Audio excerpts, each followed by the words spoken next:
ഇതെന്തൊക്കെ ഉണ്ടാക്കിയേക്കണേ? കപ്പങ്ങ തോരൻ, മെഴുക്ക് വരട്ടി.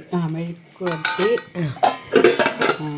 കിളിമീൻ മാങ്ങ ഇട്ട് വെച്ചത്, മുളക് എൻ്റെ മുളക് ഇട്ട് വെച്ചത്, പിന്നെ പാവയ്ക്ക ചെമ്മീൻ കൊളുത്തിയത്, കിളിമീൻ വറുത്തത്, മോര് കറി.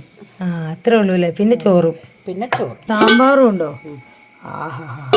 അപ്പോൾ നമ്മുടെ കറികളെല്ലാം കൂട്ടി നമ്മൾ നമ്മുടെ ഉച്ചയൂണ് ഉണ്ടാവാനായിട്ട് പോവുകയാണ് കേട്ടോ. പാവയ്ക്ക മെഴുക്ക് വരട്ടി, പാവയ്ക്കയും ചെമ്മീനും കൂടി ഉണ്ടാക്കി മെഴുക്ക് വരട്ടിയാണ് കേട്ടോ. പിന്നെ കപ്ലങ്ങ തോരൻ, നമ്മൾ കപ്ലങ്ങ എന്നാണ് കേട്ടോ പറയുന്നത്. പിന്നെ നമ്മുടെ മീൻ വറുത്തത്, മീൻ കറി, മോര് കറിയൊക്കെ കൂട്ടി നമ്മളങ്ങോട്ട് ഉണ്ടാവാനായിട്ട് പോവാണ് കേട്ടോ. നിങ്ങളിങ്ങനെ വെക്കാറുണ്ടോ ഈ കിളിമീൻ മാങ്ങയിട്ട്? എൻ്റെ ഫേവറേറ്റ് ആണ് കേട്ടോ. എനിക്ക് ഭയങ്കര ഇഷ്ടമുള്ളൊരു കറിയാണ് നമ്മുടെ കിളിമീൻ മാങ്ങാക്കറി.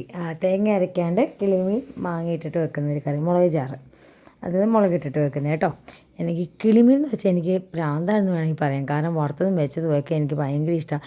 നാട്ടിൽ വന്നപ്പോൾ തൊട്ട് ഞാൻ കിളിമീൻ തന്നെയാണ് തിന്നുകൊണ്ടിരിക്കുന്നത്.